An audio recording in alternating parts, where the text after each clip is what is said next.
What you are about to see is the Cagayan River at its biggest, largest volume of water flowing. And we are now in Pili, Cagayan, Isabela. Dated 22 November 2008.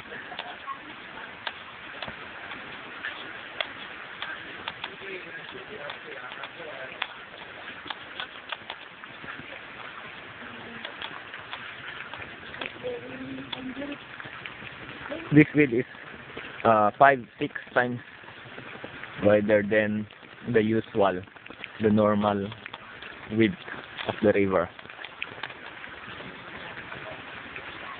I'm presently at the bank wherein you can see the water without seeing the river control. Raymond, alis dyan.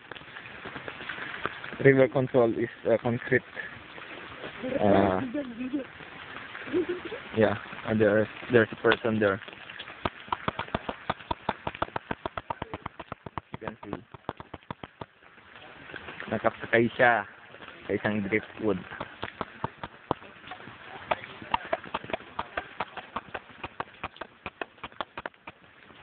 So far, as I've said, that river control, that concrete thing, during normal water levels, you can see it from this distance. You can see the water at normal level from this distance at about 10 or 8 meters. So that means water level is more than 8 meters. That's above normal, that's above average. You can see now. Ano?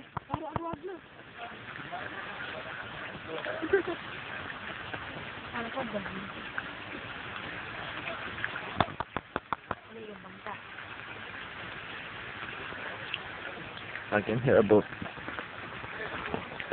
coming in, arriving.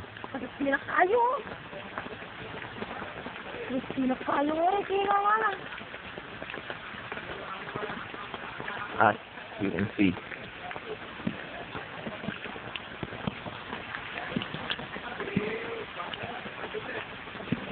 these are the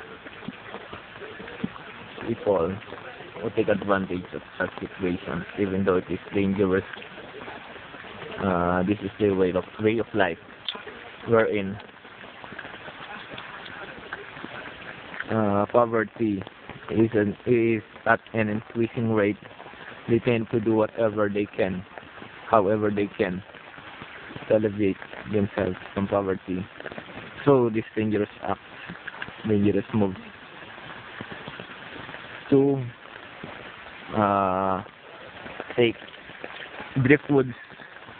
And just in case you don't know, driftwoods here are not just driftwood, but they can be in the form of processed logs, which may cost about 70,000 to 100,000 per square log. That would be, in a square log, that would be about 10 feet by 2 feet by 1 foot. If it is narrow, it can cost up to 70 to 100,000 pesos.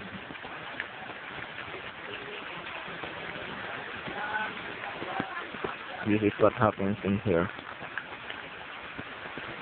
whenever rainy seasons come, especially with 4 days of rain. 4 days.